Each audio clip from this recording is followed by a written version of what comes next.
হোটেলে আগুন। ফ্রিস্কুল স্ট্রিটের হোটেলে অগ্নিকাণ্ডে মৃত নয়। অত্যন্ত মর্মান্তিক খবর, আবাসিক সহ এক শিশু সহ 9 জনের মৃত্যু। ঘুমের মধ্যে ধোঁয়ায় দমবন্ধ হয়ে অসুস্থ। তাদেরকে কলকাতা মেডিকেলে নিয়ে গেলে চিকিৎসকরা মৃত বলে ঘোষণা করেন। দমকল অফিসের ঠিক পাশেই দমকল অফিসের হেডকোয়ার্টার যেখানে, তার থেকে কিছুটা দূরত্বেই কিন্তু যে হোটেল, সেই হোটেলে ভয়াবহ অগ্নিকাণ্ড। মাঝরাতেই এই ঘটনা ঘটেছে। ঘুমের মধ্যেই আগুন লাগে এবং সেকেন্ড ফ্লোরে যে হোটেলে আগুন লাগে, সেই হোটেলে সেকেন্ড ফ্লোরে আগুন লাগে। আগুন লাগার কারণ কি আমরা সেটা জানার চেষ্টা করব, কিন্তু যে ঘটনা আপনাদের বলছিলাম, ফ্রিস্কুল স্ট্রিটের হোটেলে অগ্নিকাণ্ডে মৃত নয়, শিশু সহ 9 জনের মৃত্যু। ঘুমের মধ্যে ধোঁয়ায় দম বন্ধ হয়ে অসুস্থ। কলকাতা মেডিকেলে নিয়ে গেলে মৃত বলে ঘোষণা। দমকল অফিসের পাশেই হোটেলে আগুন। আগুন লাগার ঠিক কারণ কি, কি কারণে এই আগুন লাগলো একটু জানার চেষ্টা করব। আমাদের সঙ্গে রয়েছেন আমাদের প্রতিনিধি Biswajit Saha, on the spot Biswajit রয়েছে। বিশ্বজিৎ, একটু জানার চেষ্টা করব কিভাবেই আগুন লাগলো, কখন আগুন লাগলো এবং বর্তমানে কি পরিস্থিতি?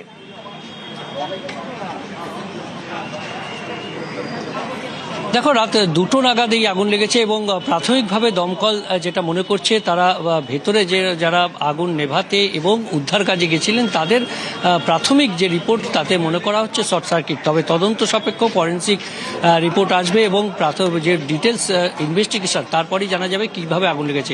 আমরা আরও একবার ছবিটা দেখাবো যে এখানে G+4 যে বিল্ডিং রয়েছে, এখানে অনেকেই এখানে রয়েছেন। একটু আমরা কথা বলে নেব। আপনি কি ভেতরে থাকেন? আপনারা? আমার বাড়ি আছে এখানে। কোন ফ্লোরে? ফার্স্ট ফ্লোরে। কখন আপনারা বুঝতে পারলেন?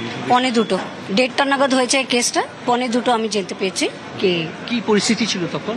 পুরো সবাই প্যানিক ছিল স্যার, পুরো প্যানিক ছিল সবাই। মানে আপনার এখানে রেসিডেন্সিয়াল? আমি রেসিডেন্সিয়াল এখানে। এই বিল্ডিং এ মানে কি রয়েছে? এই বিল্ডিং এ কি রয়েছে মানে গদ্দি আছে, ফ্যাক্টরিজ আছে, হোটেলস আছে। ফ্যাক্টরিজ কিসের? জামা কাপড় তৈরি হয় বাচ্চাদের। আচ্ছা, বিভিন্ন অফিসও আছে?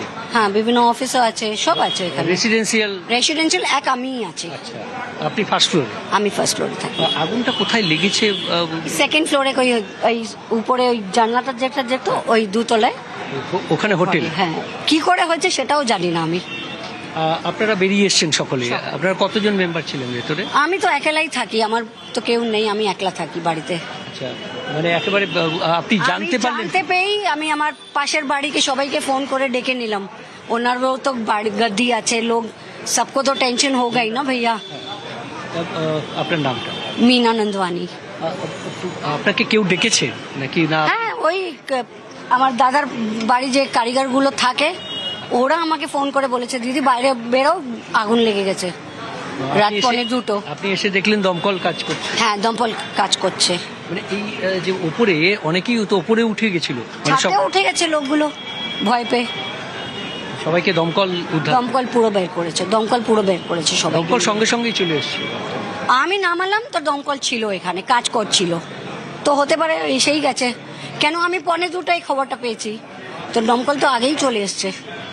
এই যে ধরুন, এটা তো পুরোটাই কমার্শিয়াল বিল্ডিং, তাতে যে ফায়ার ফাইটিং সিস্টেম সেগুলো কিচ্ছু নেই।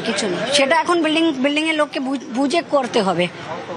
অনেকবার বলা হয়েছিল কি ফায়ারটা করো, সব ঠিকঠাক করো। হোটেলের লোক কেউ কিছু শুনছে না, করছে না। কতগুলো হোটেল আছে এখানে? সবই ফ্লোরে দুটো আছেই আছে। অথচ মানে আপনারা বারবার বলেছেন যে ফায়ার ফাইটিং অনেকবার বলেছে দাদা। দমকল তো পাশেই, তারা কখনো ইনভেস্টিগেশন আসতো না? আমি জানি না। আমি সকালে 10:30 বেরোই, রাত 8টা ঢুকি। কি হয় আমি জানি না বিল্ডিং এ, আর আমার কোনো দরকারই নেই জানার। কিন্তু আপনারা বারবার বলেছেন কাজ হয়।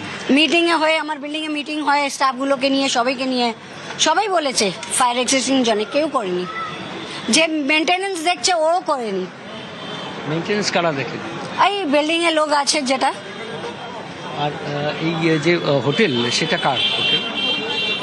আমি জানি না কাউকে ভাই, কার হোটেল আছে কি আছে আমার দরকারই নেই। অর্থাৎ এখানে এই তিনি একমাত্র আবাসিক। আপনার নামটা? মিনা। মীনা দেবী যেরকম জানালেন যে এখানে একমাত্র তিনি আবাসিক রয়েছেন, তিনি ফার্স্ট ফ্লোরে। আপনার এইটাই আপনার ঘর না? এই না, ওই পাশে, অর্থাৎ এই ফার্স্ট ফ্লোরেই তিনি থাকেন। যেমন রেসিডেন্সিয়াল উনি যেমন থাকেন, তেমনি এখানে কাপড়ের কারখানা যেমন রয়েছে, তার সঙ্গে সঙ্গে এখানে যেমন আমরা দেখতে পাচ্ছি সলিসিটার ফার্ম রয়েছে, এবং প্রতিটা ফ্লোরেই একটা দুটো করে হোটেল রয়েছে, অর্থাৎ একাধিক হোটেল রয়েছে। নিচে একেবারে রেস্টুরেন্ট রয়েছে, সুপার মার্কেট রয়েছে, এবং সবচেয়ে জরুরি যে বিষয় যে এখানে ফায়ার ফাইটিং সিস্টেম বারবার বলা সত্ত্বেও সেখানে লাগানো হয়নি। অর্থাৎ আমরা প্রাথমিকভাবে যে রিপোর্ট পাচ্ছিলাম, দমকলের কর্মীরা যেটা ভেতরে ঢুকেছেন তারা ফায়ার ফাইটিং সিস্টেম দেখতে পাননি। এটা একেবারে বাস্তব সত্যি, যেখানে কোনো ফায়ার ফাইটিং সিস্টেম নেই, তেমনটাই জানিয়ে দিলেন যে এই বিল্ডিং এর যিনি আবাসিক এত বড় একটা বিশাল বড় কমার্শিয়াল বিল্ডিং, যেখানে এতগুলো অফিস রয়েছে, হোটেল রয়েছে, গেঞ্জি যেমনটা বলছিল যে বস্ত্র বানানোর সরঞ্জাম রয়েছে, এত কিছু রয়েছে, সেই জায়গায় ফায়ার এক্সটিংগুইশার কিছু নেই, আগুন নেভানোর জন্য কোনো রকম যন্ত্র নেই, এবং এর পাশাপাশি এক্সিট গেট বা এমার্জেন্সি গেট সেটাও নেই, তাই তো?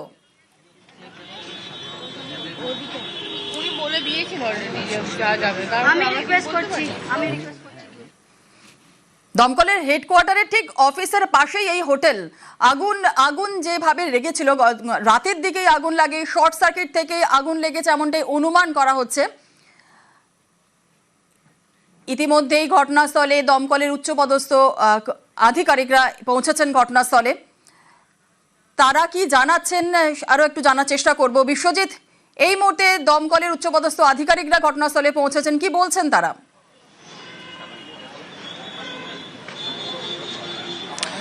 একদমই, দমকলে যিনি ডিজি তিনি এসছেন এই মুহূর্তে।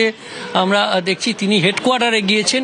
আমরা সেই হেডকোয়ার্টারে থেকে বেরিয়ে তিনি বক্তব্য রাখতে পারেন। অর্থাৎ দমকলের যিনি ডিজি তিনি একটু আগেই ঘুমাইনি দাদা, একদম বলতে পারছি না। দমকল কতক্ষণ পরে এসেছিল?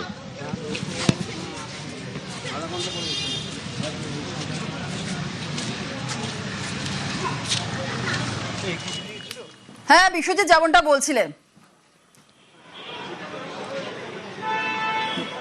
বিশ্বজিৎ, দমকলের আধিকারিকরা ঘটনাস্থলে পৌঁছেছেন, কি বলছেন তারা? তিনি এই মুহূর্তে ভিজিট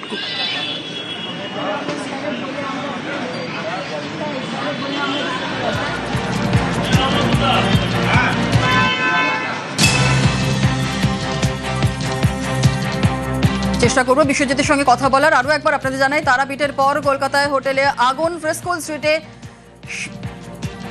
ফ্রিস্কুল স্ট্রিটে শিখাইন হোটেলে আগুন, মৃত নয়, আবাসিক এক শিশু সহ 9 জনের মৃত। আমরা কিছুক্ষণ আগেই কথা বলেছিলাম দমকল প্রতিমন্ত্রী কৌশিক চৌধুরীর সঙ্গে। গাফিলতি ধরা পড়লে কড়া পদক্ষেপ হবে, এমনটাই তিনি বলেছেন। কি বলেছেন শোনাবো একবার। রাত্রি 2 নাগাদ ওখান থেকে 2জন ব্যক্তি এখানে খবর দেন, এবং আমাদের যারা কর্মীরা যারা রাতে ডিউটি করছেন তারাও ধোয়া দেখতে পান। তারপরে সাথে ব্যবস্থা নেওয়া শুরু হয়। কোনো পরিষ্কার নয় কিভাবে আগুনটা লেগেছে, তদন্ত হবে। ফরেন্সিক বিশেষজ্ঞরা এসে দেখার পরে সেটা বলা সম্ভব হবে। অনেক জায়গায় পুড়ে গেছে, কোথাও কোনো ফায়ার ফাইটিং ব্যবস্থা আছে কিনা এখনো পর্যন্ত নজরে পড়েনি। তো সেটা একটা ভাবনার বিষয়।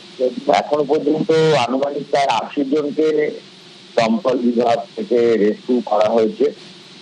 তাদেরকে পুলিশের সহযোগিতায় আশেপাশে অন্যান্য হোটেলে রাখার ব্যবস্থা হয়েছে। আমাদের দমকল কেন্দ্র 2টি পরিবার আছে, ওনাদেরকেও খুব দ্রুত নিরাপদ জায়গায়, নিরাপদ হোটেলে আমরা রাখছি। বেনিয়ম হলে দ্রুত পদক্ষেপ করা হবে, দ্রুত পদক্ষেপ নেওয়া হবে, এমনটাই জানালেন দমকল প্রতিমন্ত্রী। আমরা কথা বলবো, আবারও চলে যাব আমাদের প্রতিনিধি বিশ্বজিৎ সাহা আমাদের সঙ্গে রয়েছে। বিশ্বজিৎ, তুমি যেমন একটু আগে বলছিলে, বা যেখানে ওখানকার যারা লোকাল লোকজন রয়েছেন তারাও বলছিলেন যে রাতের দিকেই আগুন লাগে, এবং আগুন লাগার যে সময় আগুন লাগে তখনই আবাসিকরা যারা ছিলেন, ওখানকার মানুষজন যারা ছিলেন, তারা সঙ্গে সঙ্গে দমকলে খবর দেয় এবং তৎক্ষণাৎ দমকল কিন্তু চলে আসে। তো সেক্ষেত্রে আগুন কিন্তু নিভিয়ে দেওয়া হয়, দমকলের 4টি ইঞ্জিনের প্রচেষ্টায় আগুন নেভে। কিন্তু মানুষদেরকে বাঁচানো গেল না, 9টা প্রাণ চলে গেল। কারণ কি? কারণ এক্সিট গেট কিছু ছিল না, ইমার্জেন্সি গেট ছিল না, এতটাই ধোঁয়া ছিল যে ধোঁয়ার মধ্যে তারা আটকে গিয়েছিলেন। আরও একটু জানার চেষ্টা করব, যারা মারা গিয়েছেন তাদের পরিচয় জানা গিয়েছে বিশ্বজিৎ?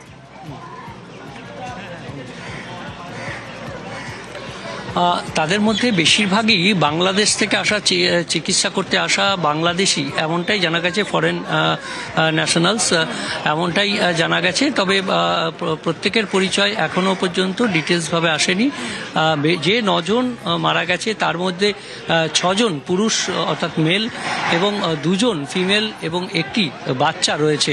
অর্থাৎ বিভিন্ন বাচ্চা পরিবার নিয়ে বাংলাদেশ থেকে মূলত যারা চিকিৎসা করাতে আসেন তারাই এই free school street, Mirza Ghalib street এই চত্বরে তারা ঘর ভাড়া নেন এবং মেডিকেল কলেজ সহ বিভিন্ন যে হাসপাতাল রয়েছে সেই হাসপাতালগুলোতে তারা চিকিৎসা করেন।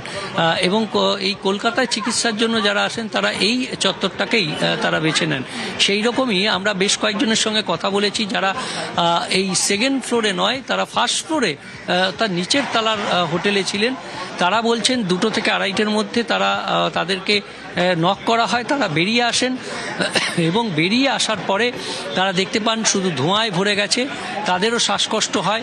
তাদের পরিচিত অনেককেই দেখেন যে ওপরে যারা 3তলা 4তলায় ছিলেন তারা জানলার কাচ ভেঙে তাদের সাহায্যের জন্য হাত বাড়ান এবং তাদেরকে নিয়ে এই দমকলের কর্মীরা তাদেরকে উদ্ধার করেন। মই ল্যাডার লাগিয়ে তাদেরকে উদ্ধার করেন। অনেকেই ছাদে চলে গিয়েছিলেন।